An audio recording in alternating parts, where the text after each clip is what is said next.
राधानगरी तालुक्यातील टिप्पुले येथे सचिन बाबराव भिवंगडे यांचे शेळेवाडी भोगावती मेन रोडवरील घर बंद असल्याची संधी साधत अज्ञात चोरट्यांनी खिडकीचे गज कापून घरात प्रवेश केला।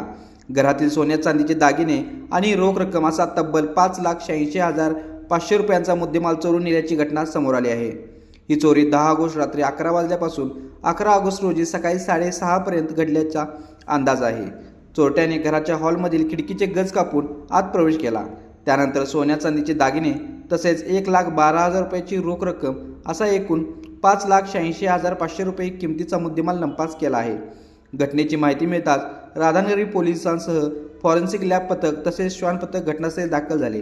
दोन्ही पथकांनी घटनास्थळी तपास करून महत्त्वाचे पुरावे शोधण्याचा प्रयत्न केला।